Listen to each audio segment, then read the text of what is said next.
Do not settle for the crumbs. You should have the whole cake, the icing, and the cherry on top too. Well, welcome back everybody to the Crumbs. We are up to episode 25. Some of you didn't think we'd get here, but here we are. And today I'm really excited. I'm joined by a very special guest this morning. And before I intro the very special guest I have in front of me, I love having men come onto the Women's Sport podcast to talk all things sport, all things life, but women's sport. And I think it's really powerful. So I'm really excited. Dr. Damien Taylor, how are you? I'm very well and honoured to be here. Thank you very much for having me. I was very excited when you approached me to come on.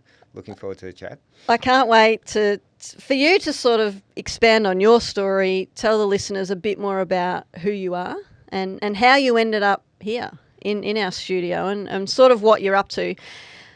I wanted to start off with some images on the screen. So for those of you who are watching via YouTube, and if you're not, if you're listening on Spotify or something else, jump on the YouTube because the contrast in the photos I thought was just really interesting to start with. So bodybuilding on the left and then at the MCG with Margot Foster at the Blokes Lunch on the right. That's right. Which was not so long ago. Yeah. Which sort of sets up this discussion because your journey has been an interesting one. And I'd love you to tell the listeners, who are you? World champion athlete, leadership expert, obviously a doctor, have your PhD, coach, you're a dad, and you're much more than that. Give us a bit of a snapshot of who you are.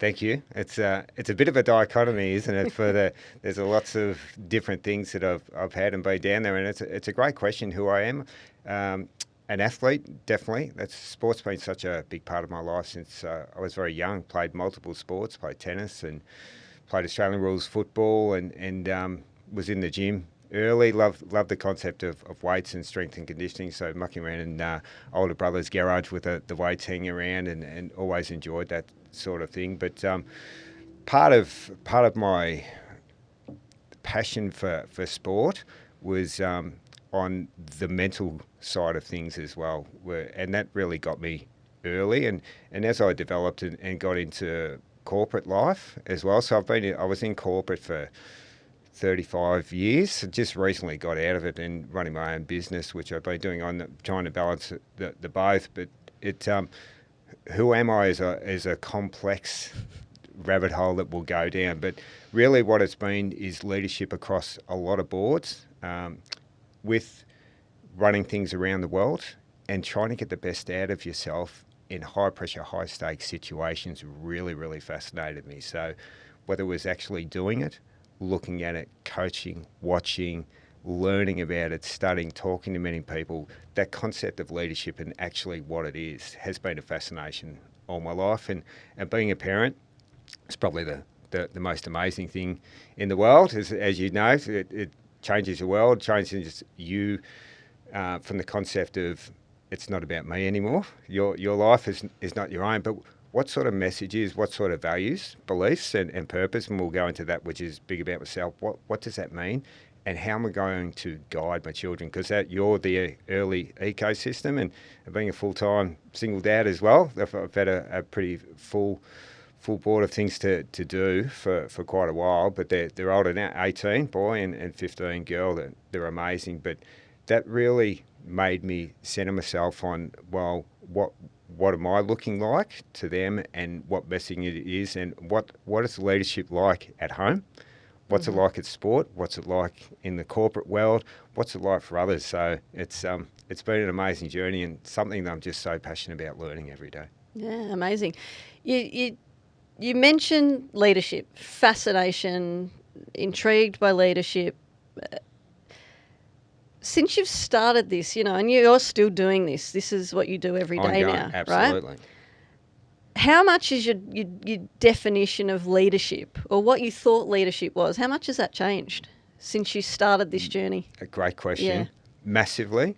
And it's a really interesting word. So when I ask people what does a good leader look like, or what is leadership, there's often silence when you actually try and articulate what it is. So, and then you start defining whether it be someone in sport that you I really like, it's an AFL captain, it might be softball, the sport you had, they were a great leader. Why is that the case? And then you look at corporate, why are they a good leader? CEOs of sport, whoever it would be, but they start putting that to a person. But what is leadership? And so this is what I've started writing about, teaching and helping. I call it the front end of leadership. It's about situational influence. It's as simple as that. You want to have situational influence, and everything is situational specific. So being here, be where your feet are. But how can you have situational influence in sport? You don't have to be captain as labelled. So you're talking about, I was doing this recently for a football club. And we were talking about if you had a game out of your skin, 40 possessions, how long have you held the ball? Maybe 2.5, 3 minutes maximum. Game goes for 120. So what are you doing for 117 minutes of the game? How do you have situational influence and be a leader for the other 17 people out on the field? So that my concept of situational influence is really simplifying what people make really complex, but it is situational influence. And how do you have that? Yeah, amazing. And we come back to sport. We're going to come back to sport a lot. It's Great a sports subject. podcast, I love it. Yeah, and absolutely. for us, it's for the two of us, probably our favourite topic outside of leadership for you.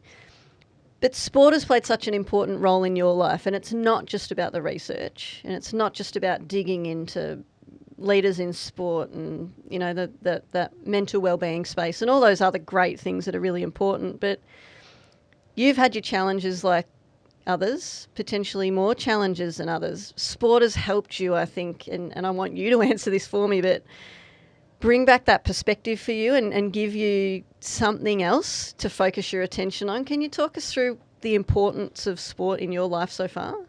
Sport has been so massive for me, and it's such a great question. I reflected back on this a lot, and I had a fantastic interview with a young lady, Zora Abdullah, over in Pakistan. She was from Afghanistan, and we're talking about the concept of sport, not from the physical aspect. Yes, it's resilience, dedication, courage, commitment, all those sorts of things. But I had a very difficult childhood. I was looking after my mother from 11 years of age who had a rare disease, and Dad was off at work, and it was very, very difficult there. School was very difficult. But what sport did for me is actually slowed life down everywhere else. And when I look back at it, I felt free playing sport. So whether you were concentrating on a football, you were going for a run, you were hitting a tennis ball. For Zora, it was squash, and she risked her life every day. She could have lost her life with playing squash. She had to put a racket, hide that under her clothes. It was a real risk for her. And when we talked about it, she said it was the only thing that made me feel free. I could be me.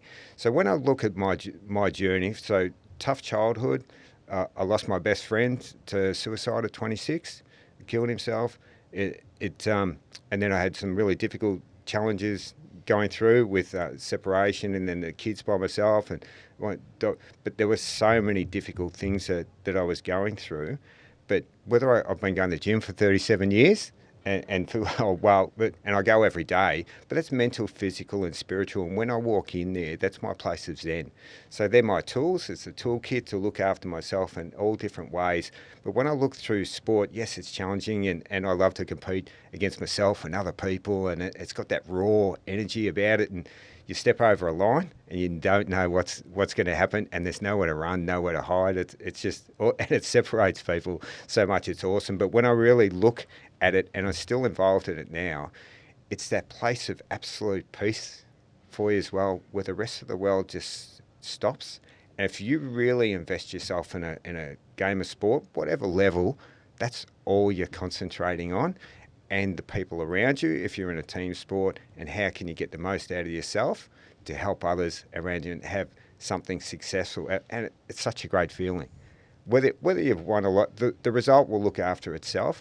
But if you've competed hard, you haven't thought about anything else, and mentally, physically, you're exhausted. It's just a beautiful, beautiful vehicle for life that teaches you so many things, and you can only get better.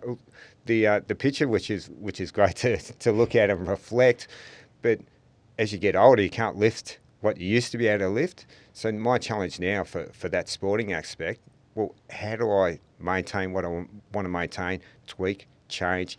Well, you have to think about things so much. So sport is just a beautiful, thinking, valuable life lesson tool to help escape other things and really get the best out of yourself in so many different ways.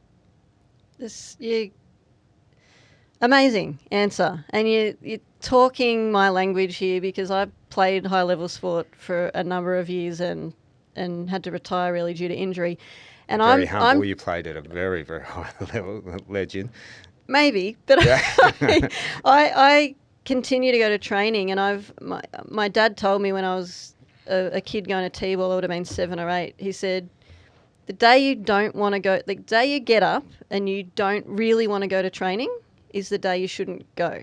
Like, you're going there because you love it. And I still go to training, you know, give or take with family commitments and work. I go every week, and that 3 or 4 hours for me is almost the most exciting time of my week, because all I'm doing is playing baseball, is training. It's beautiful, isn't it? And the older I get, I find this really interesting now that we're talking about it, but the older I get, the more now I'm like, well, I can still be better. I can't do what I used to do. You talked about this too. But I can be better, and I can still compete with people. It's just not the same way I used to. It took me a long time to come to terms with not being able to do what I used to do. It's interesting you fall off the cliff, like playing football or whatever it is. You go, I used to be able to, I was here and now that step back, but how do I run differently? How do I position? How do I read it faster? And you can tweak, you can change it. You've got to stop thinking about, I'll give you another great example, just leading to that. People look at, I'm no good at this, or this is a flaw, I'm hopeless. If they walk in the gym, I hate the way I look. You go, stop. You've got to flip that around to, this is an opportunity. I can't quite do this. How do I develop here? I know all this stuff out on the sport. I'm not quite quick enough there, but geez, I'm cagey here. I can do this and do that. It's a beautiful place once you've reached that, isn't it? Well, and it's interesting because and I learnt this through playing and then coaching, and I feel like I get wiser as I get older, which most people should, I guess, because Hopefully they're more experienced, but it doesn't always happen. But I don't know, I just see opportunity more so to look at the positives. When I was playing, you know, the focus from the coaches and the focus from the team was often, well, we're not good at this, or we can't do this, or we lost because of that, rather than what are we really good at? What are the areas we're so good at we could be better at and win? Absolutely. And I still think it's a flaw for a lot of coaches and a lot of people in sport, that we really quickly look at the things we don't do well, or the things we struggle with, or the things that we feel, you know, influence our ability to compete or to succeed, instead of flipping the script, like you said, and, hey, I'm really good at that. You know, and for me personally, I can't throw the ball hard. I can't run that fast. I'm not very big for a pitcher in my position, but I'm strategic.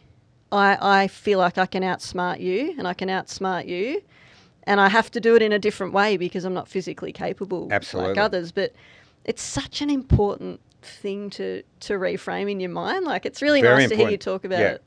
It's and we're a byproduct of our ecosystems that we were brought up in. And unfortunately, I had a great chat with David Parkin for a couple of hours, interviewing him. And he's a legend of a coach for people in Australia, Australian rules football. Go Hawks. Yes, yeah, the Hawks and multiple, and the Blues, I suppose, for those people coaching as well, and multiple premierships, playing and coaching. We were getting into it, and he, I won't use the language he used, but he said I was a crap coach, basically. I was like, the end results wouldn't reflect that, you know, people. But he said, I was a byproduct of coaches that were autocratic and dictatorial. They liked telling you what you weren't good at, that was apparently supposed to motivate you. But he said I was really good with people and learning about people outside of football. So I spent a lot of time in their life outside of that. What, have you got a job? Are you studying? Are you doing this? So he said, my skill was bringing people together, but understanding people. I didn't quite get the coaching right until late with some other help. But when I played in fear a lot of the time. I played a lot of Australian rules football myself, and initially the coaches I had early highlighted flaws all the time. You're crap at that. We're crap at this. You're no good at this. So it became, and then that was a byproduct at home as well. You're not, so you play reserved, or you do a lot of things within yourself because you're scared of making mistakes, and you don't want to get in italics in trouble and I'm letting the team down, but you're not truly expressing yourself. So it wasn't until later I experienced some great coaches, and this is what I work with leaders on now and really research. How do we get you to feel safe within yourself, whether it's in sport, whether it's corporate, whether it's academics, whatever it can be, in government, in military. I've done a lot of work with military special operations. But you want people on the edge, making great decisions, feel safe. If they're going to make a mistake, we're human, you're going to make a mistake. But within those boundaries and frameworks of what the coaches should be, or what your roles and responsibilities are, and understanding them. But I want you to be you. And those things you said, well, I'm not quite as fast anymore, I can't try, but geez, I can think, I'm actually going to try this. And maybe the first pitch, the second pitch doesn't come off. And then if you're scared, I better not try it again, or I'm nearly going to nail it, I'm going for it. And it comes up, you're like, oh my God, that was fantastic. Look at the St Kilda win on the weekend, and just allowed to express themselves. And Ross Lyons in the bench in the box having a laugh, but sometimes sport just gives you that, or other things. So we now have to understand with coaches, and this front end skills, they'll talk about your values and beliefs. You've really got to understand that, so you can sit there comfortable with yourself, because we want you to be able to express yourself in a safe manner to do that. And sport's so important that if we restrict you so much, don't, you're no good at this, and this, you're like, what am I good at? You got drafted and they said, well, I've got this new gun, but we're not going to let you do all this, and that. Don't jump for your marks. Like, oh my God. Yeah. So the balance can get way out of whack. Yeah, absolutely.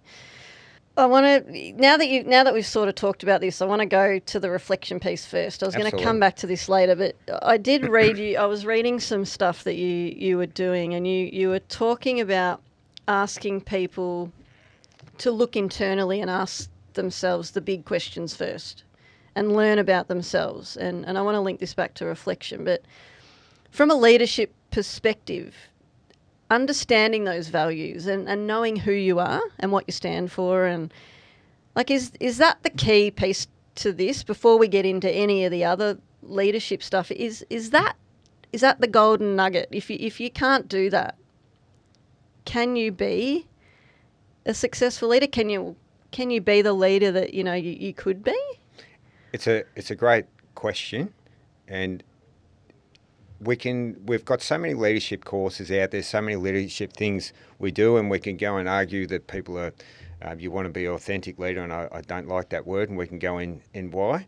A servant leader, the military talks about this sort of style, that sort of style, transformational leader, I'm a change agent, I'm all these things, and do all these particular styles, these particular things. But when the pressure hits, there's two key words: react and respond. And the heart on the sleeve is no good either, because you want to be able to sit in uncomfortable situations with calm, knowing this is uncomfortable, but we have to make a good decision. But how do you know what your triggers are? How do you know how you're going to handle uncomfortable discussions or situations? Well, there's a lot of things as a leader at the highest level that are going to really trigger you. But if you don't know what your true values are and what your true beliefs are, how do you sit within calm going, I know this is uncomfortable, I know it's going to trigger me, I need to listen to this. I need to be where my feet are and sit in the situation. And I wrote about this liminal perspective, which is really important, looking from the outside in, the inside out, and looking from the middle, looking all around. You're looking at all perspectives. But if you know who you are, we'll talk about overall well-being, which is really, really important, exercise, nutrition, all that. But those values and beliefs from the ecosystems and where they came from. Ken Roach is another great person I've interviewed.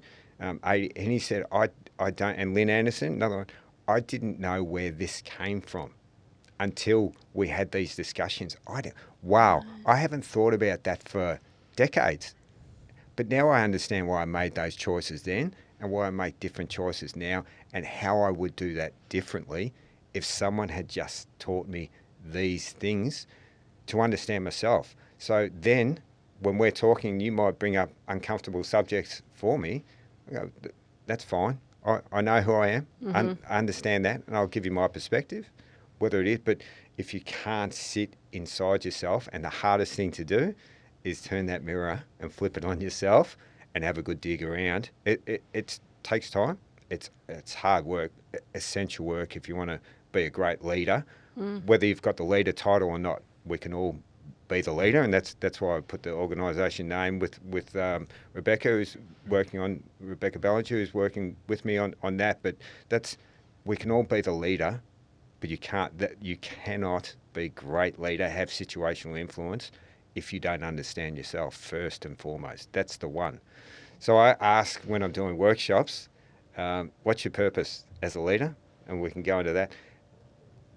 It often gets silence, and then we do workshops on values and beliefs and what were two from your parents, what were two from your peers, what were two for coaches and early on, because they dig in like a tick. But you don't know, why is this making me sweat? Why is my face going red when someone was late to train, or I'm working hard, and you're going, no, you're not. So it is absolutely key for me. No one's teaching. No. And forget leadership for a second, but just as people. And, to be honest, a lot of the people that I see as leaders around me, whether they're students in my class, whether they're teammates at my baseball club, whether they're colleagues, if you said, you're a great leader, they'd say, what are you talking about? I'm not a leader. I don't want to be a leader. A lot of them shy away. I don't want to be that person. But they naturally are. They've organically grown into a leader and developed great leadership skills and abilities. But it's really interesting to me that we don't, as humans, like to turn that mirror. And we don't necessarily understand the importance of being able to look at, again, this comes back to looking at the negatives and the positives, but there's nothing wrong with being wrong. Absolutely. There's How do you nothing learn? wrong with making mistakes. In fact, We need to. reflecting on that is such great learning Unbelievable learning. and leads us to becoming really good people and Exactly. and great colleagues and great partners and great parents and friends. But that reflection, if you could give some advice to someone who's listening who maybe is thinking, well, I don't need to do that, or reflection's not important to me because I don't want to lead and I'm not a coach, or for an everyday person, Damien, what would you say to them about the importance of reflecting? It's so important. Another great question. But what are values? And they're your ethical and moral radar, whether you like it or not. And that as a person, and people think values, that it's more, if you go back into the philosophers, that's all they talked about is values, ethics, morals. Where do they come from? How am I thinking about them? Because they have such an influence on everything you do every day. So if we're not having reflection and and it's not bad self-talk, you were crap at that today. There's a thing called a hot wash, which is two simple questions, but they're very impactful, whether you've come off the field or what. At the end of your day, what did I do well and what can I do better next time? And they're very, very good questions. Say, hey, I ran these meetings well, I did this well, or I trained well, or I prepared well. I probably let myself drift off during this time in the meetings or wherever it was, and started to wonder and wasn't where my feet are. So I've got to really, when that happens, just check myself and get my game so I don't drift off in the sport or whatever it is. But I've made some really poor decisions in life and things that you look back on and I wish, but if you don't turn the mirror on yourself and do the hard work, and some of the hard work I had to do was brutally hard work when you've got, I was in a situation at a time in life with nothing, lying on the floor with a child beside me on the mattress and one in the cot. and you're like, well, how did I get here, and what's going on, and how did I contribute to it? Not I'm a victim of all these things, and that's a really big, important one, that we can become a victim of life, rather than life is just the best learning tool ever. If you look at it each day and ask yourself those questions, what am I learning? What would I do differently next time? If I keep ending up in this situation all the time, it's time to stop and ask why. Why am I making these decisions that ends up here, instead of, God, this always happens to me? Yes, it is. Why? Even if you start journaling for a while, I journaled for a while and got, these things keep recurring, stop it. Or get rid of this thing, get rid of these people. And that might sound harsh, but we shouldn't, if they're negative influences around you, it's constant negative around you. So those reflections of, what am I doing? Who am I associating with? Put good people around you that are smarter than me, which is not too hard on something, but different skills, different perspectives in life. But that ongoing learning, I've got it tattooed on my arm, have an empty cup every day and learn about yourself, learn about life. Life is just a great tool to learn everything, and it should be grateful every day. You know, what's the most exciting thing you do? I'd say wake up every day and have another crack, which is so important. So I think it's one of the most vital tools that you do, looking ongoing reflection all the time, holistically. Am I looking after myself? Am I sleeping well? Am I eating well? Am I doing good things? You want to help people. You want to share knowledge. If you're helping people, it's the greatest gift. It gives you a great feeling when you see a smile on someone else's face through a gift of knowledge that you've given. So it is absolutely essential, I think. Amazing listening to you talk about hot washers, and I was very lucky to work closely with Dee Anderson, Dr. Dee Anderson. Fantastic, very good friend of mine, and Doc. Absolute guru. Well, hot washing and talking about values and the things that are important to you, and being able to reflect. And I never reflected, and almost flat out refused until I worked with Dee, and I still struggle with it, but I'm much better, thank you to Dee. Yeah. But some of the things, gun. she is a gun. If she can get through to me, she can get through to anyone. Yes. Some of the key messages, though, that you talked about, and she says this to me often, like, don't be afraid to be in rooms with people where you're not the smartest person.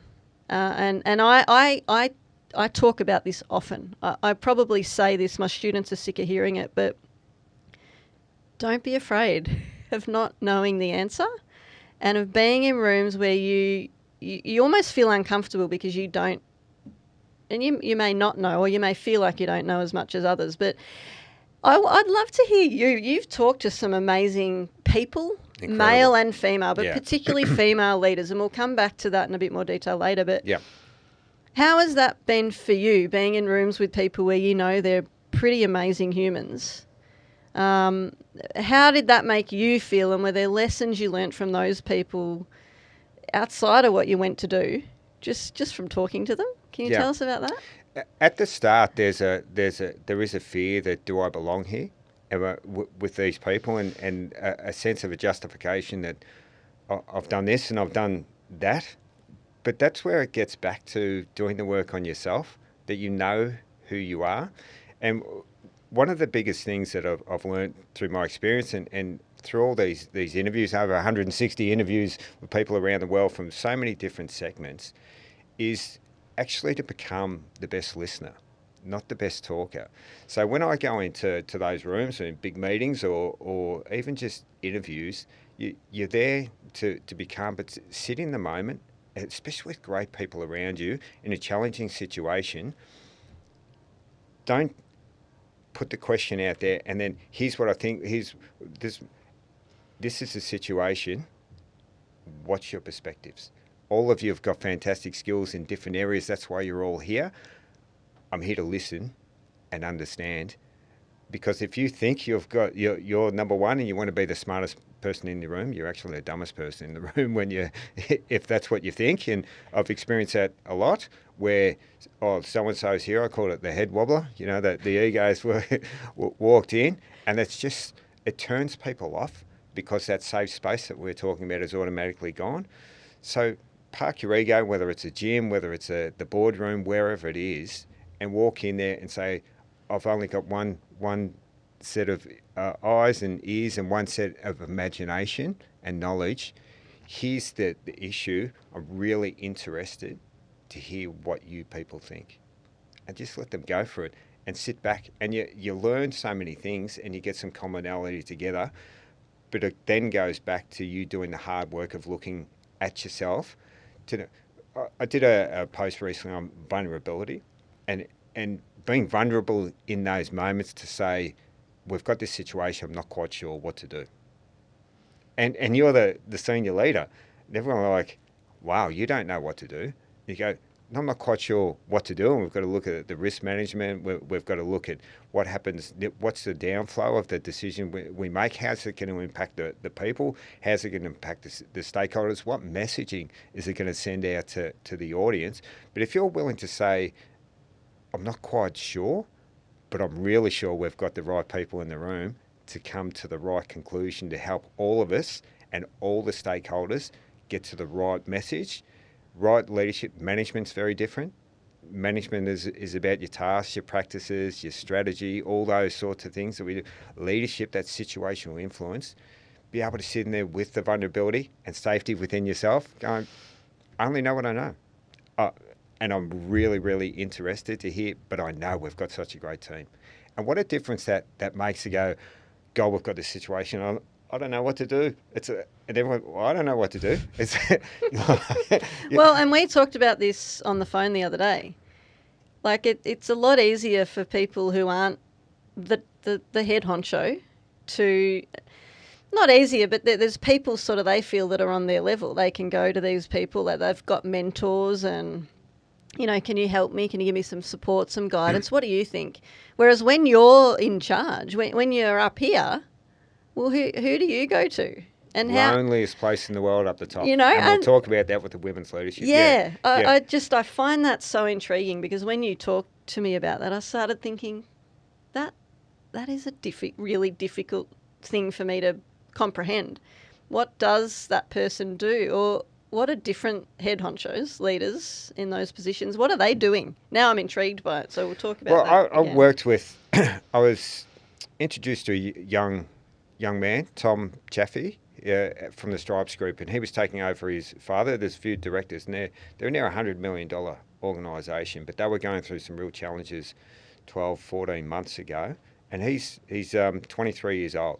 So and they were, I called it the hot landing zone. There was a lot to work through, from the leadership perspective and learning, but just from the whole structural perspective, and then we helped him through a merger and acquisition as well, and all. And we're talking about all the things that I've taught him. We still talk a lot, but he said, you know, one of the greatest things you've taught me. I go, well, hopefully this will be interesting. But when people say that next level of management, he's a director and a young director, and we did a lot of work on his values, beliefs, and who he is, and where he could improve with empathy, emotional intelligence, all those sort of things were really important. Is when someone comes to the top, and I've got this issue, what do you think I should do? Is you need to put it back on them and said, I want you to go away and have a think about it and come back with 3 options and tell me which is the best one and why, so that you're learning on the job. I'm not here to do your role. And it might sound harsh that you're flipping it and getting rid of that micromanagement. Obviously, if I don't do it, it won't get done. But you're overwhelmed all the time. I haven't got time to get to my emails. I haven't got time to my phone. It's because everyone's coming. What do you think? What do you think? When you're like, oh, do this. So many managers get stuck in. Start teaching your people to think and be uncomfortable in their situation. And so if you come back to me and go, I've got this situation, I think we could do this, which is going to do that. I think we could do this, which is going to do that. Or we can do that, not the best.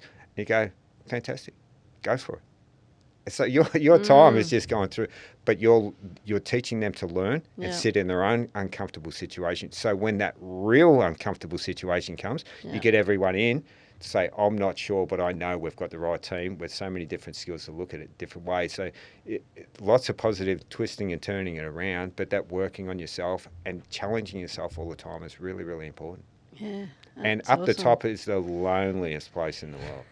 So who do you talk? And so that keeps me working with amazing people. Yeah. Because I create that safe space for the senior leaders to say, I don't know, on a lot of stuff. And a lot of the time it's a big breath out. I'm not sure if you want to talk about that now for a lot of the women leaders that I've done, but if I can go into it. The next topic is women leaders. Oh, fantastic. So go for it. I was looking at my notepad on the women leaders that I've had the pleasure and honour to interview and work with. And I've stopped at a page, and that was, I could have kept going for it. So I'm really, really lucky, and I've posted a lot to celebrate them on LinkedIn. It's something I do. We talked about Dee and my mentor, Kat Chen's a young woman, volleyball coach, who I met and interviewed her in leadership, and she was coaching locally at State League, and now she's in the NCAA and coaching wow. Australian sides as well, and things like that. So I've had a lot of with Dee that I've had. Rebecca I'm working with. Jodie Allen runs her own business, but I've talked to generals. I've talked Carol Fox, who you know just amazingly. Margot Foster, you've had on. Reram Wari, we can talk about people from overseas on that, but the women who get to the top have had such a difficult journey to actually reach that with, and I don't like talking about barriers at all. We're gonna go into that, I know, but they've against often all the odds that when you get to the top, they are seen as, okay, so you've made it, you better not stuff up, or let's see how you go. So the pressure, and then women actually put pressure on other women up at the top as well, because the numbers are still quite limited. So it's really, really important that work I do with them is creating that safe space to actually find out who you are. Lynn Anderson's a fantastic story, but a lot of these women have kids, family, career, should you have had a career back in those days, women working and getting through all that space, but the bigger the aspirations to get up the top, the lonelier it actually gets, because eventually you're not looking upwards of how high I can go. It's, well, I've reached here, now what? Mm-hmm. All the pressures within you. So how do you become comfortable and safe within yourself to be vulnerable, make mistakes? Because the fingers will point you. If you want to be a leader at the top and be popular or people love you, get out. But buy an ice cream van, isn't that the same? Yeah, because it is lonely up there, and you're going to have targets, but we have to create that space, and peer-to-peer talking is really good as well. We do workshops on that, but that's why my work really centres on yourself first, to be comfortable in those situations. Sarah Stiles is going through what she had fantastic conversation with her. She had some really, really tough challenges that she was going through while she's reached the top and other leadership. And it's so difficult because people don't understand when out of the media, we're people. We've got a life behind that. What's happening there? And wherever you're working or coaching, that's no one else's problem when you walk in the door. And I talk about, so what's your purpose? When you're walking in the door, you've got to park that bad conversation you had or the bad evening you had or whatever it is, going into the next meeting. Your purpose is you've got to be present, watch your presence, and you're there to be of service and benefit to people. Isn't it interesting, because we come back to sport, and playing sport, this is almost the number one lesson that I learnt, whether it's community-based sport or high-performance sport. I learnt really quickly that no one cared if I didn't sleep the night before. No one cared if my body was a bit tired. No one cared about any of that, because when the umpire called play, you're expected to play. Off you go. You're expected to do well, and you know, you couldn't. There were no excuses, and it. I love that about sport, and you get found out when you can't do that. And I've been through that recently, just in community sport, where life got in the way, and it did impact the outcome. Yep. So I'm really interested in hearing more about that part of it. But I do want to come back before we get further into this really interesting topic. Why women leaders? Great question. So I've been in going to the gym for 37 years, and strength and conditioning was a big part of my life at high level. I was a director of fitness as well in football at high level, but I was also mentoring two women in the gym that wanted to be high performance coaches, and they couldn't get a role. And I was really, really fascinated at that because they were great communicators, really knew their stuff, had tried at many different places. I couldn't get it. Overeducated, you know, done every course you possibly could have done. And I was studying a master's of sport business and integrity at the time, and part of that was looking at some things of interest in the sporting world. So I started looking at women high performance coaches, and I was shocked. The numbers were less than 15% worldwide, women as high performance coaches in any sport, Olympic, Commonwealth, you name it, all the NSOs you can think around, and it's still less than 15%. I was like, why? Well, it really, really shocked me.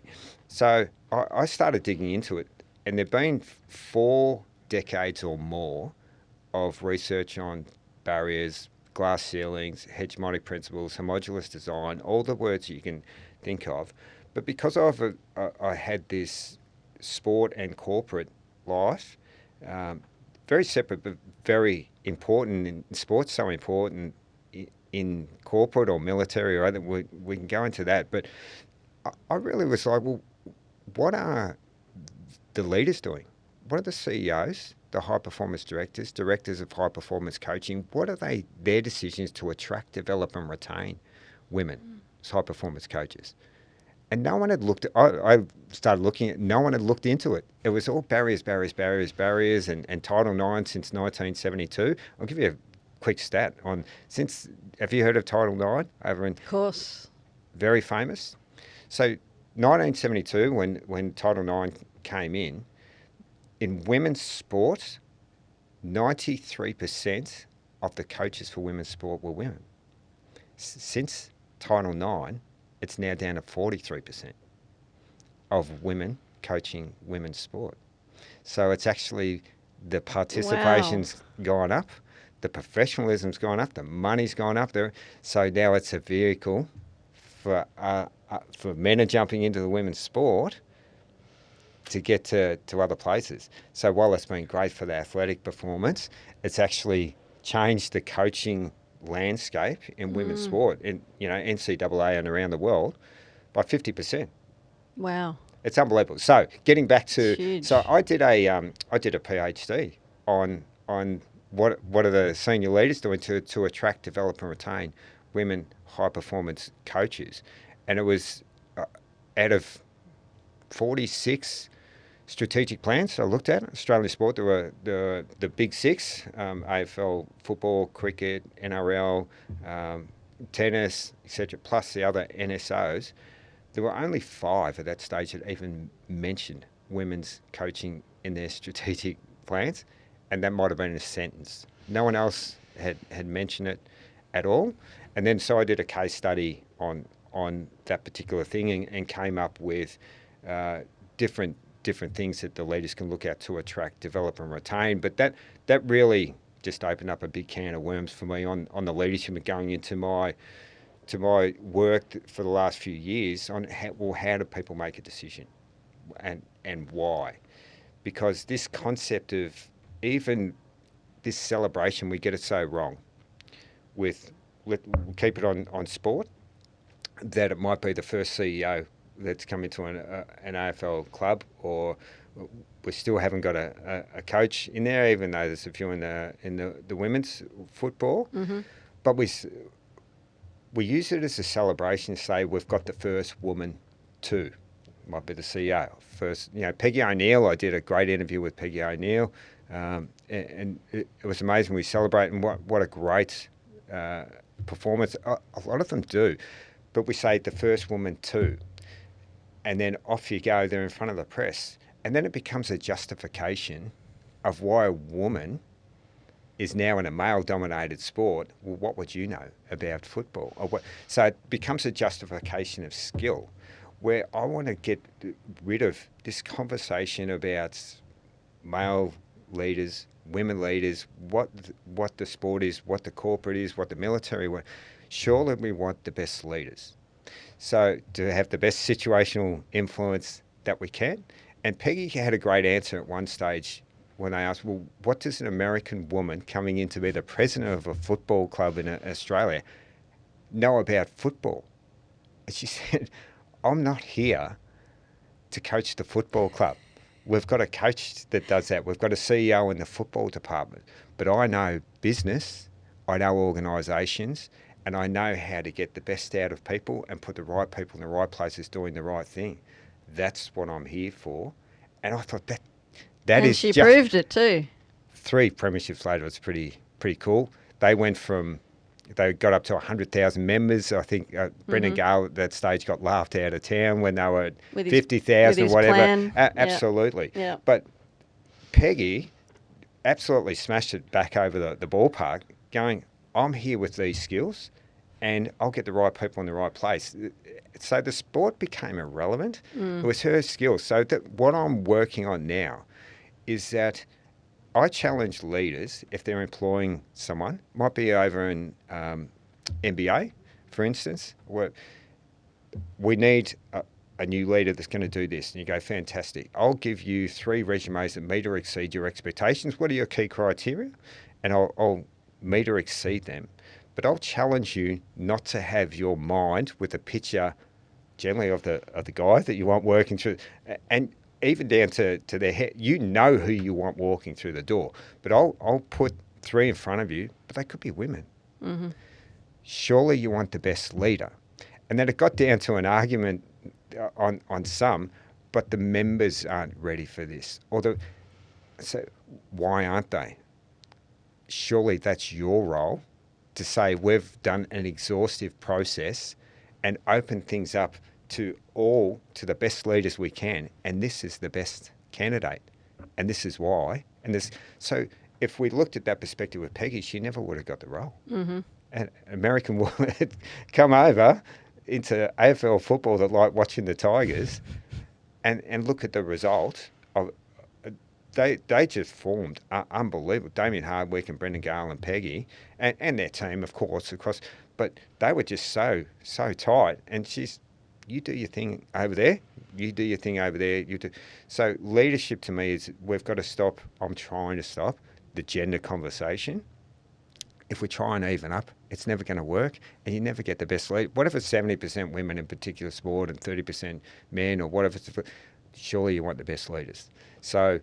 This women's leadership is such a great conversation. I've worked with so many and interviewed so many that if we can stop looking at things in terms of how many are doing what and where they're coming into and change the conversation when someone comes in, they're enhancing our organisation through this and bringing the best skills to do this and stop measuring. And this is another thing that we've talked about a lot with women's lead. So women leaders, if you want the biggest skills that really come, great communication, emotional intelligence. So people ask, what's one of the most important skills apart from the front end?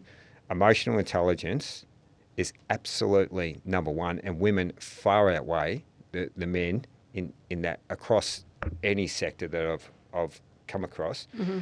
Because men at certain times, we can say, man, you're letting us you're just doing crap at this session, this time, or what, you're looking down at the moment. For God's sake, we need you up and about on this, where women actually pick up intuitively, you look a little bit off, is everything okay? Is something happening? And I've trained a lot of women for strength and conditioning, and sometimes it's that question, you're a little bit off, is everything all right? and you might get tears for a couple of minutes, and then it gets to me it's scary. Oh my God, like what do I do? Sometimes it's nothing. Just are you okay?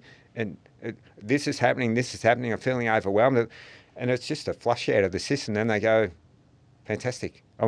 Let's go. I'm right. But that's picking up on. It might be a different haircut. It might be those little things that pick up on. But they're so important skills to understand. And having that empathy, that care and kindness, and for people and what they're doing, and understanding that's where we can learn a lot more. And that's where I've learned so much from these women, just listening and having the conversations, that they can get so emotional in there because they're allowed to feel safe. I'm allowed to feel safe, and you share some pretty amazing stuff, which I'm so blessed to have heard. But you learn so much more, and that's being vulnerable and feeling safe. But that's where we can learn a lot more from these women leaders. So stop. We need more women doing this. We need the best leaders. And it's harder to make. If you increase the talent pool by 50%, it's hard to make who's the best one. Then it becomes more rigorous. It's harder work, but you'll get better leaders. And that the example of Richmond that I've given is a great example of right people doing the right things, the right leaders having the right situational influence on it, knowing their values and their beliefs, and the organisation's values and beliefs, getting that intersection for commonality makes all the difference. Such a great example. You talked about the things that women do well, or the skills that they have, and that intuition is one of them. But performing under pressure. So I've read, some of the things you've written about, your research has led you down this path too of, when the heat's on, when there is pressure, women perform. Is it more than, that empathy, that element? What are the things, what are the reasons women are able to perform when the stakes are really at the highest? It's a really interesting question, a great question. A lot of it comes back to that feeling comfortable being vulnerable, to say, I'm not sure and I don't know, and this is really uncomfortable, and being able to be controlled emotional, so you get response from people, but you're already creating that safety around everyone else to say, I'm not quite sure, and being able to reflect it and show it. Because a lot of the women that I've talked to are a lot more educated than the men academically. Men are really good at, if you go for a position and there's 5 key criteria, they might meet or exceed 3, and they go, I'm not too good at these 2, but I'll give it a crack and I'll go in.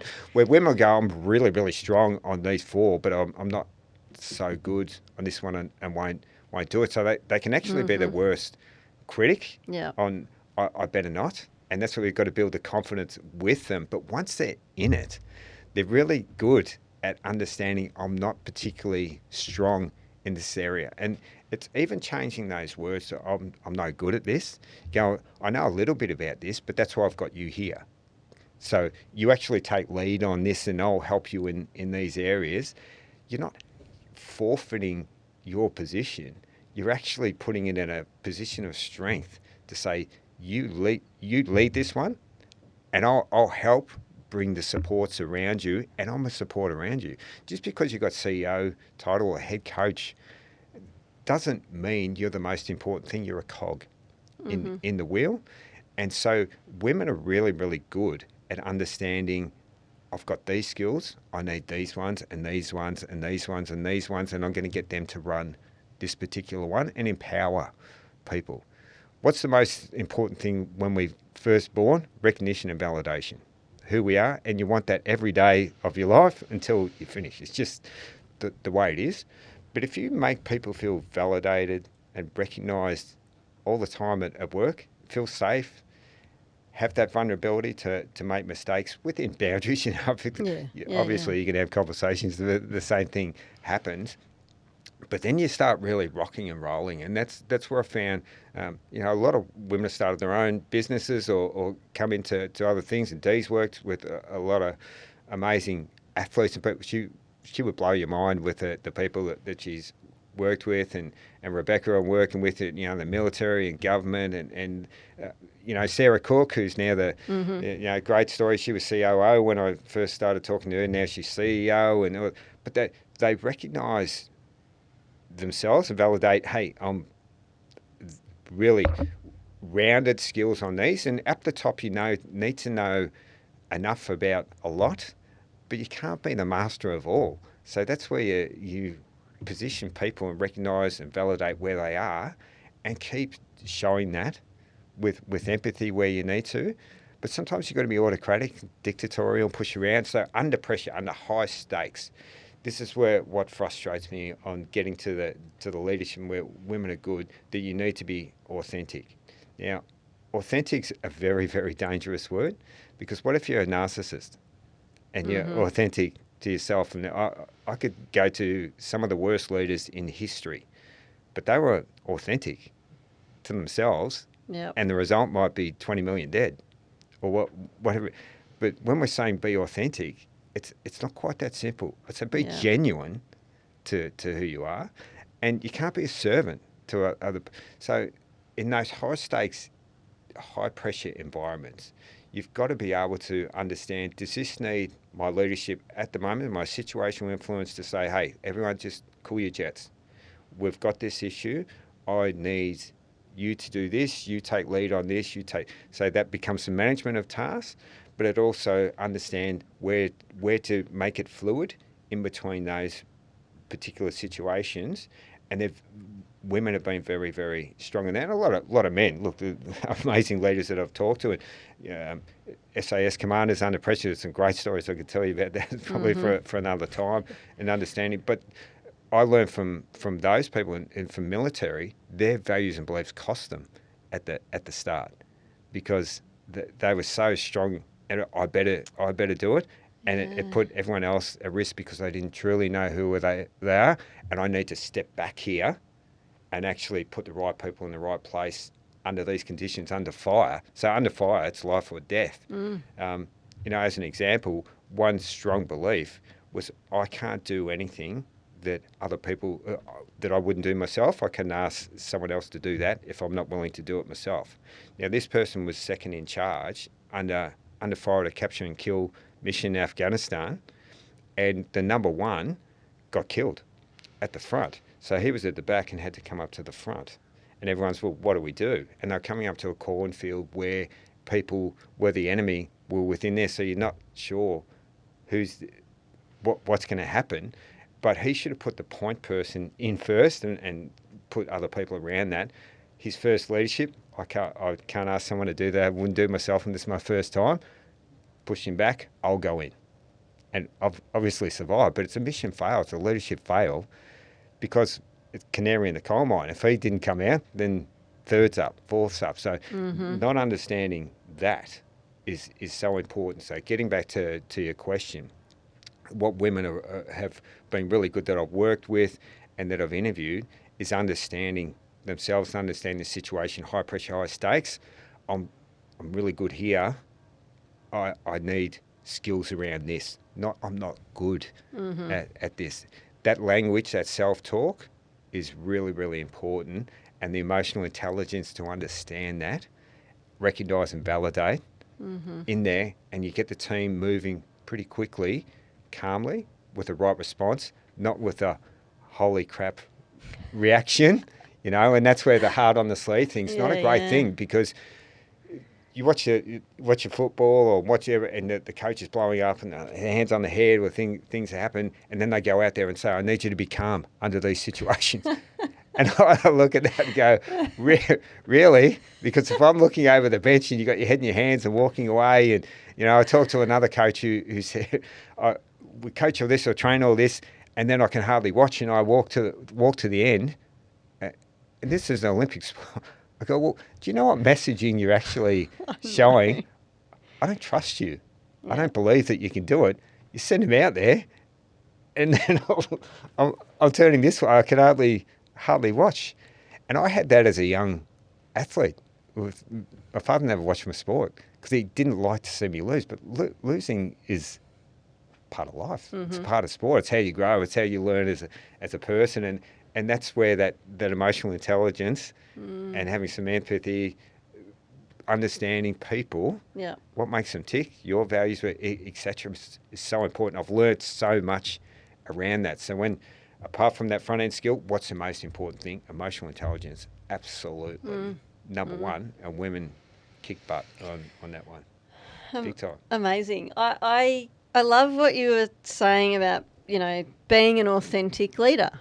And it's a little bit fraught with danger when you put it the way you put it, right? Yeah, absolutely. And Dee was talking to me about, the paper that you guys are putting together, and you're sort of challenging the type of leader we might decide we are or think we are or think that we need to be. And I remember doing my MBA, and one of the subjects was leadership, and you had to write a paper and you had to say, I could fit within these two styles of leadership, and you had to choose them. And I battled with that for a long time, because the more I read, the more I researched, the more I learnt. I thought, well, I'm a bit of that, I'm a bit of that, I'm a bit of that, I'm a bit of that. And if something happened, I'd probably be more of that. And if something else happened, I'd probably actually revert to that. So I'm really curious, and I've got Be Curious on the screen, because that really intrigues me. So can you tell us a bit about what you're doing with Dee when it comes to maybe challenging the notion that we have to be a type of leader? Because clearly there's situations, and you've used the word situation a lot, or situational. Clearly there's times we need to adjust and be able to adapt the type of leader we are. Absolutely.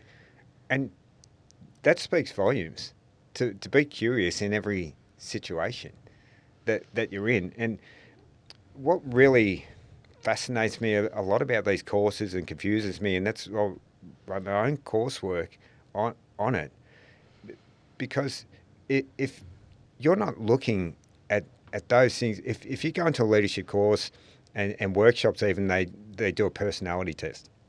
You're this sort of personality, you're introverted, you're extroverted, you like this sort of work, you don't like doing this sort of, so it's pigeonhole straight away.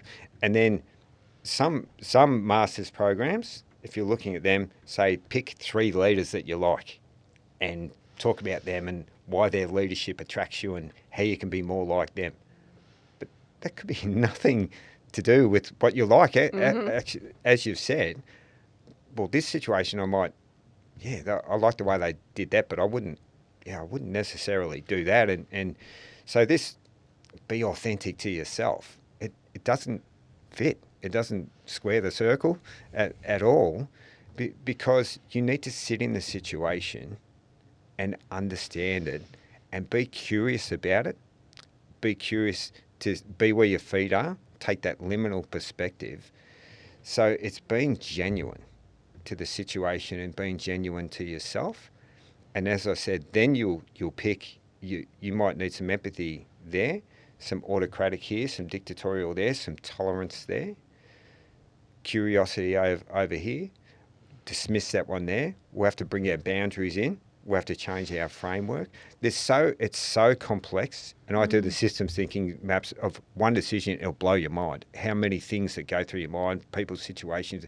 So when you're saying be authentic, as I said, if you're so rigid, and when you're younger, God, you can be pig-headed on.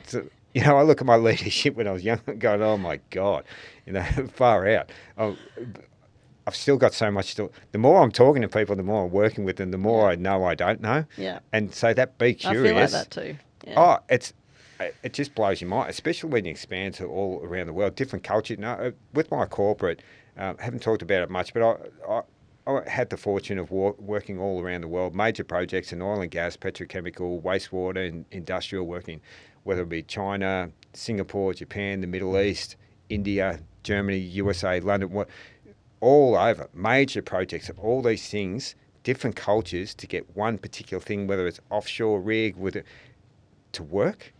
So how do you do that culturally? You've got to understand you've got to be curious about them. So if I was running a project in Shanghai, I learned basic Mandarin so I could talk to the people and be curious about the people, what made them tick, and we'd talk about their children, whatever. But if I'm more authentic, and they used to go, "Oh, here he comes," because I learn about them, and they'd say yes when things hadn't been done. Has this been done? Yes. And then you go out the next day and go, "I thought you said that has been done." And they go, "Yes." Okay. I go, why? Why did you say yes? But it came down to they were embarrassed that it hasn't been done, and they were embarrassed to ask you that they didn't know how to do it. Yeah. And then other cultures, I'll keep talking. You bring them back, going, "Yes, but has this been done?" Yeah, but and you have to draw it back. But that curiosity to learn about people. And so if I was autocratic and just get it done, narcissist on that all the time, but I'm being authentic to myself, that's not going to work at all. So these buzzwords really frustrate me, and it's because that situational influence is really takes different parts of you. So those courses that you did say, yeah, be this sort of leader or be like them, but they're in that situation over there that you're never going to be in at all.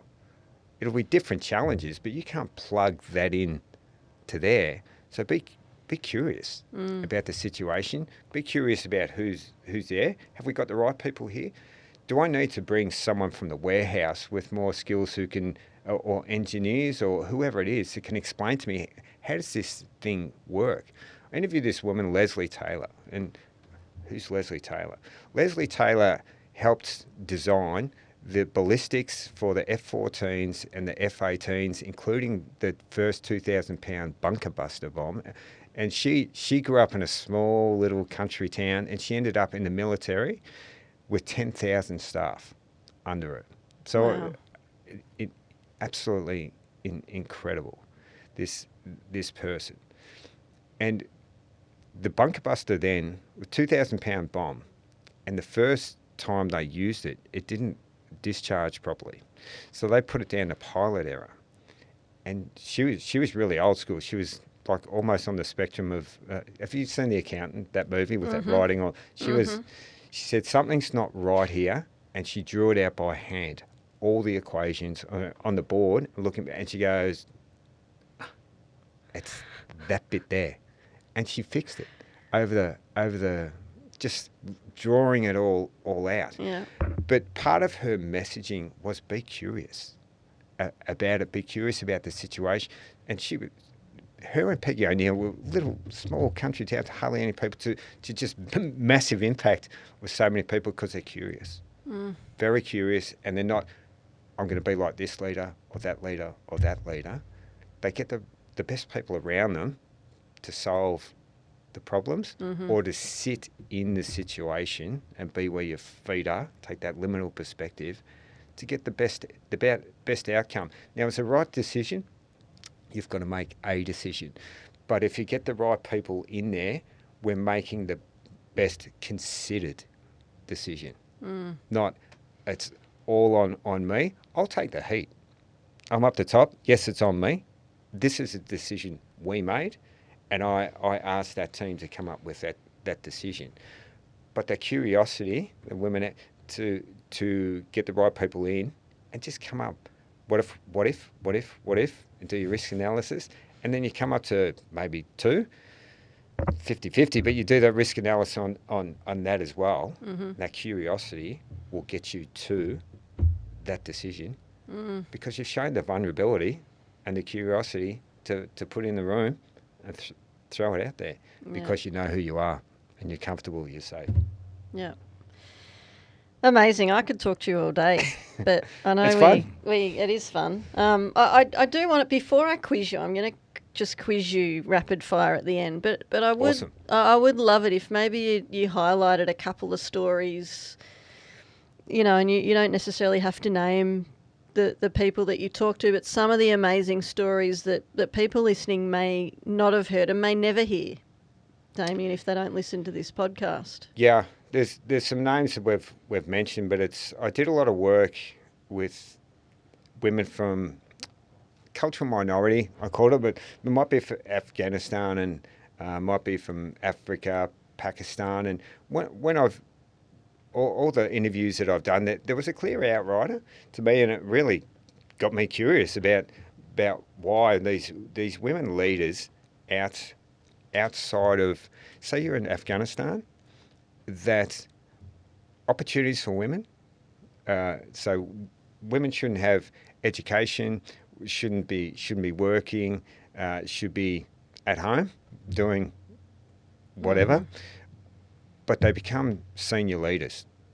And I mentioned Renown Wari's one, Zura Abdullah, I could name it, and Esther Happy Mariki Wanjiki. She's from Tanzania, and she was from 14 children, her mother, and Wow. Incredible. But going to values and beliefs and purpose, which were part of my conversation, if your family's telling you that you shouldn't have opportunity, if your community's telling you shouldn't have opportunity, your country's telling you shouldn't have opportunity, and it's a risk to your life, which Zorius and Rita came here not understanding any language and had the background she had, and that's why I'm doing a lot of work with women for Afghanistan and Afghanistan people coming across. Why? Because we're a byproduct of our values and beliefs. Why is that? And it really came down to that strength of, if I don't, who will? And it was such an incredible, it was so raw. And sharing these stories, we've got tears in these interviews that are confidential, and that's why I won't go. But there were deaths involved in family for trying to give girls opportunity. One lost their father in front of them, shot, killed, for wanting daughter to go to school and to get educated. So you would think that would stop you, and that makes me more determined, and I'm going to pay it forward. So it's not, I want to be a leader who's going to tell the whole world this. Their message is and remains to be, if I can help one person to believe in themselves, to get these values, to just go for it, go in life, and don't believe these things. That's not right. We should have opportunity, and you are recognised, you're validated. Have empathy for yourself, look at yourself and value yourself. And so through their strength and through their action, words, I call it the cheapest thing. They're fantastic, we use them, we can write some wonderful things, but action, your honesty to meet your words with action speaks the loudest. So why are these women so strong in their leadership? Because it's not through what they're saying, it's through what they're doing and what they've done. To say this isn't acceptable, and I'm not accepting it. It's not, I don't like it and I'll just do this, because so many generations have. That's where that gap, and they did the hard work at looking at themselves. And that's why I'm so confident on this message of understanding yourself. I'm a value, and I want to be of value and service and benefit to others. So their stories are so raw and so strong that, Esther Happy with 14 children, she had to go to school. She's now helping young women in leadership. I love talking to her and working with her. And they pick young girls from villages that really want to learn and really got to do the work and meet certain criteria. But it's always through honesty of action, honesty of performance, the hard work, digging in, doing those sort of things. And that's why I don't talk about the barriers. They're irrelevant. There'll be there's barriers to life. There's barriers to things every day. Winning World Championship, I got laughed at. Why don't you just go? I go, because I want to have a crack. You want to do it. These women just want to have a crack in life and really believe themselves. So when you look at them, just go, wow, you're awesome. Because the odds are, everyone's saying you're not going to get there, you don't deserve it. They're going, of course I deserve it. And I'm going to get there. I don't care. I'm confident. And if people don't like me, I can't help that. So I'm being genuine, not this authentic leader. Yep. I'm being genuine to myself. And that's where I really drive this message. So I could go into some amazing stories, probably for another podcast, but that's really been a differentiator to me and really set me on that path, that values and beliefs with everyone so strong, but for those, it's just incredible Yeah. against all odds. But it's, if I only help one, and they're helping so many, but that's it. I've got to, it's on me. Yeah, it's amazing. That's so powerful and amazing. I think we should do part 2, and we should Absolutely. do part 2 when Dee is in town. Sure. And get you both on here to, I mean, I couldn't think of 2 more curious people Very. to share Yeah, my we have some curiosity great with, chats. to be honest. We But certainly now do. I'm going to rapid fire you with some Please. questions. What's one myth about women in sport leadership that you'd love to bust? The barriers. Barriers, glass ceiling, homogeneous print. Get rid of all of that and start talking about leaders and leadership to have situational influence, not what the percentages are here and there. Yeah. Because if you try and put quotas on, then they only got the job because of the quota, etc., etc. So stop that. We're looking for the best leaders. This might lead into the next question. Finish this sentence. The future of sport leadership is? Understanding yourself, the front end leadership, values, beliefs, understanding your purpose. We don't do it with assistant coaches. I was having a great conversation with Neil Craig, who was a great leader in sport. He asked that very question: are we teaching our leaders, our assistants to come through? No, not at all. About themselves, and then they come into the job with a very small understanding of whether it's a forward or whether it's back or wherever they come from. Sport, a general manager, they're good at this part. Mm-hmm. When you get up the top, it's having situational influence over everything and comfortable in yourself to be vulnerable and get the right people, right place. Mm-hmm. Make sense? Absolutely. What's one thing every woman in sport should know about leading with influence? Is their emotional intelligence and their communication, just tap into it. And they're really good at empathy and understanding that. So women can try and think that they've got to mould into the men's domain, so becoming stronger and more robust. Embrace who you are as a woman, because you've got skills that they haven't got. So you deserve to be where you are. Take your strengths with you, and they're your strengths. Don't try and become who you're not. You got to where you are through being genuine to yourself. Take that all the way and learn more about yourself. You'll be a lot more comfortable there. And when the target comes on your back, which it does immediately, who cares? Because you're comfortable, you're being genuine to yourself. Absolutely. So take those skills with you.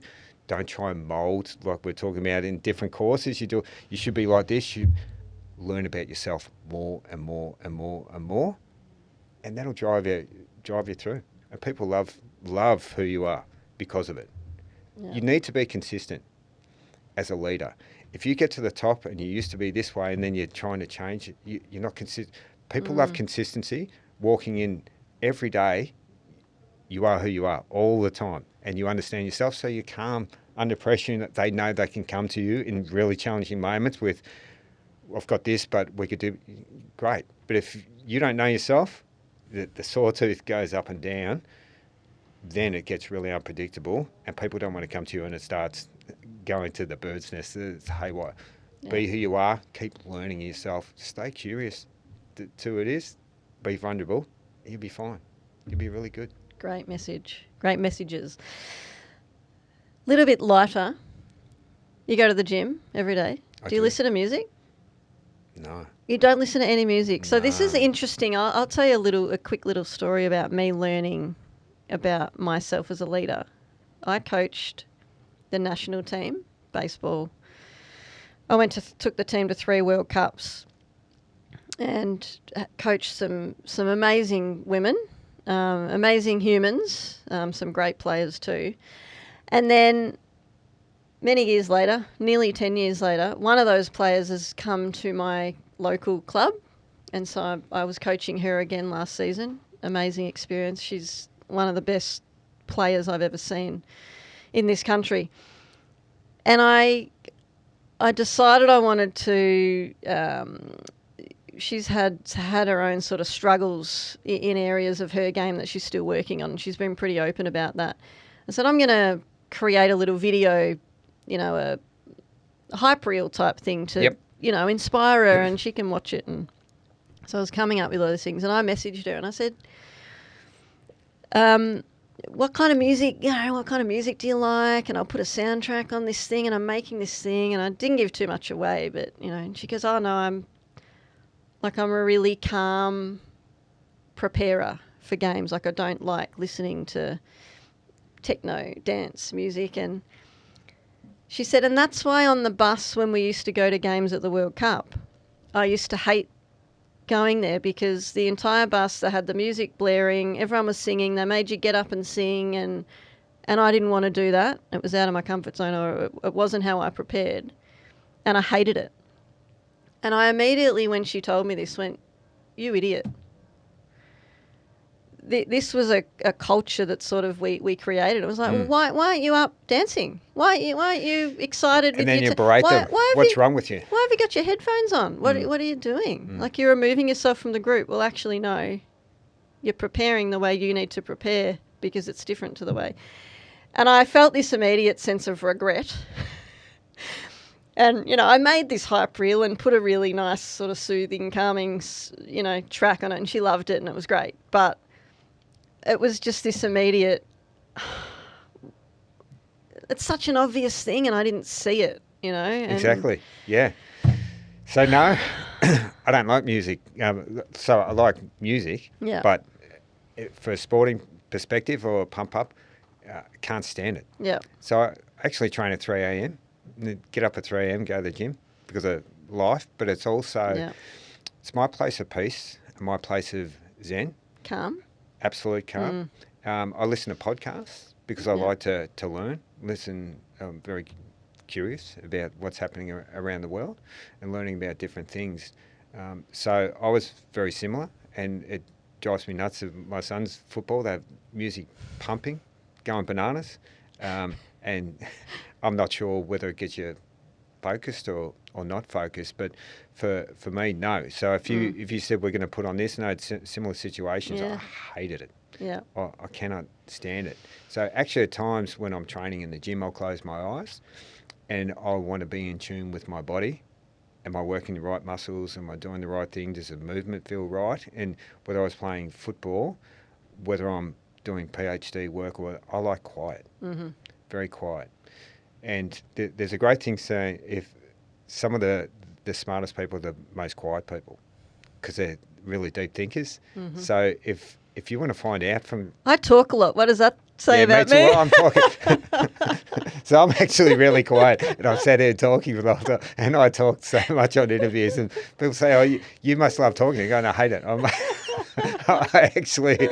don't hate it, but I'm a very, very quiet person. So I like sitting in that quiet. So going, a bit of a segue to leadership, understanding people. So now if you're learning in that coaching situation, it's really important to have those one-on-one conversations on how do you like to learn?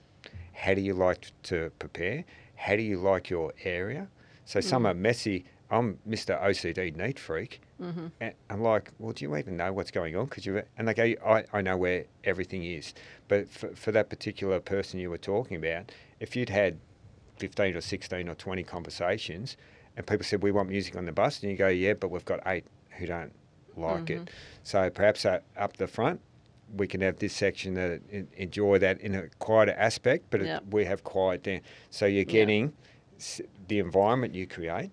Let's go back in time 10 years, Damien. And my God, I would have made some unbelievable decisions over the last 3 decades on that. But so no, I don't like music, love podcasts. If it was, I was in Uber yesterday, had the music going, drove me nuts. Couldn't stand it. Their car, so... One star. Yeah. Can you give us, just before we finish up, give us a podcast that people should listen to, whether it's leadership or being curious or learning? Is there a podcast you've listened to recently that you would... So it's a number. Rogan's really good, Joe Rogan, for Chris Williamson, Modern Wisdom. Okay. I don't know if you've heard of... I have, heard of that. Yeah. I listened to a bit of independent, Megan Kelly and a few for news around the world. Michael Gervais, Finding Mastery, is I've listened really, to that, and yeah. Diary of a CEO. Yes. So yeah. yeah, with Steve Okay. Bartlett. So those ones. So I actually spread my listening experience across a lot of things to get different perspectives, different things, different guests that I don't particularly want to listen to, but I need to learn Yep. and understand. So we dismiss people. That person's an idiot. In your perspective, I want to hear what they've got to say and why. Because it might be half the American population like that particular person. So exactly. It's so simple, but it's a great message. And that's why I listen to a big subset of these people. Yeah, cool. And the amazing thing about Joe Rogan, he actually is extremely humble. He says, I'm a curious guy. I just like to learn stuff from people. I know stuff about stuff, as we all do, but I want to learn from these. So the guests he has on are incredible. Some I wouldn't choose to listen to. I wouldn't go and have dinner with them, but wow, it's interesting to hear why they are the way they are. Yeah. Good segue, because my last question is, and I've asked a few people this, if you could have 3 people over for dinner, Big question. who would they be? That is a fascinating question. And you can only choose 3. Aristotle, one of my favourites. I've actually got Aristotle on tattooed on my leg. There's a Yeah. bit of useless information for you. History's a really interesting one for me.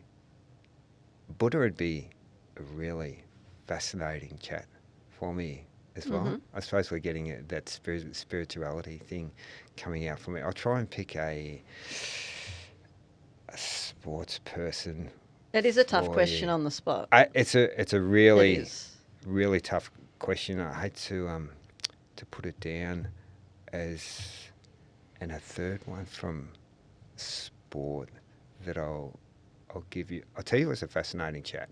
Lynn Anderson was just amazing for what she's done, and her husband being so famous in the coaching, but then she was the CEO of Paralympics and then ran her own business, but she was the marketing manager of the Bulldogs at the stage, and had her children. They went over to Ireland to do all these sort of things. I was like, oh my God. I know. how did She came into class actually for us once and was just phenomenal. Um, And telling her story, I was like, hang on, you did what? She's incredible, and Yeah. I dove right back into her. But that Leslie Taylor who did the engineering. But to answer, there's 3 that I could quite happily. I get a revolving door. There's a lot of people Yeah. that I want to. Amazing. Because I'm so curious. Yeah, Just yeah. Really curious. Final words, to anyone who's listening and they've listened and they're curious and they want to be the best version of themselves, but they're kind of stuck maybe. They feel like they've tried to be vulnerable, they've tried to put themselves out there and they're not quite there. Any final words of wisdom? So well-being's number one for me, and that's what I teach. And well-being is overarching for your sleep, your nutrition, your exercise, your values, beliefs, and your purpose. So it's all actually doing the front end work on yourself to have situational influence and be the leader of your life. So really turning that mirror on yourself, not with a harsh perspective, but to be really curious about who I am, why I am the way I am, and being healthy in doing some exercise, looking after yourself, getting sleep, getting that regular patterns, and check in all the time on doing that hot wash, because we want to have situational influence. When you go home, walk in and be home. Just be where your feet are. When you're at work, walk in work and be where your feet are. Not, I wish I was here, I wish I was there, because you can't be. Controllables and uncontrollables. You can't do anything about them. On that, control what you control, which is situational influence. Understanding yourself first is so important. I can't. Hopefully, I've emphasised enough throughout the podcast and the conversation. But doing that work on yourself first is actually vital to enjoying life, enjoying yourself, being healthy, just being genuine to who you are, and be grateful for every day. Yeah. It's been an amazing chat. We could talk for hours. Thank and you. We'll I get loved you it. in Yeah. again with Dr. Oh, D. thank you. Anderson. Yeah, sure. Dr. Damien Taylor, thank you. Oh, it's my pleasure. And we'll see you again An really honour. soon. Oh, before we go. Yes. And I thank you so promise. much. It's been an honour. Yeah. No, thank you. Be the leader. Yes. Tell us about Be the Leader before we go so that the people listening can get a bit of an understanding of what Absolutely. you're doing. So Be the Leader is the organisation that they run with Rebecca Ballinger. I have moved my title because I did it was Golden Mean Leadership, but what did that mean? People, that was from Aristotle, so it made sense to me. But people said we know who you are and what you do, which is really great, and they building that safety and understanding and learning about themselves. But it was really, when I'd been talking with Rebecca, was, well, you teach people to be the leader of themselves. So Be the Leader is my work across so many segments is with senior leadership, and now I'm doing coursework and women for Afghanistan around the world, is really about that front end work of exactly what I just explained before, because leadership, that word is just situational influence. It is that simple, and we can do articles, we can do lots of things about it. So Be the Leader for me is teaching people about themselves first, to be able to sit in any situation like this, being calm, being genuine to yourself, sharing what I know and a lot that I don't know, because I'm curious to learn, but I'm comfortable to say I only know what I know, and there's so much more to learn, and so curious to learn it. So Be the Leader is all about that, which is essential, and all these people that I've had the pleasure of learning. And why have I gone so broad with all these interviews? Because if you stick to high performance sport, you only get high performance sport perspective, corporate or academics or finance or military or police, special operations, commandos, whatever. What if you talk to all of them? And so I've got this beautiful thing of Be the Leader, that I can plug myself into so many different situations, so many different things. And the thing that we talked about before, I'll take a little bit of that. This situation needs a little bit of that, a little bit of dust from this one, and a little bit. And so I just talk as broad as I can, like Joe Rogan, out of curiosity with these leaders, so I can help as many leaders become leaders and be the leader that they want to be. So that's what Be the Leader is all about, and where it came from. Brilliant. You can check out Be the Leader. I know your website is up. Yes. So have a look for Website, that. We'll share yeah. that on the podcast link. A They huge can thank find me you. on LinkedIn. Yeah. I was stalking your LinkedIn, Yeah. and there's some amazing stories up there. So Yeah. thank you for Thank you. sharing No, you're all welcome. of that. And Thanks for having me. we will see you again. Wonderful. Thanks, Damien. Thank you.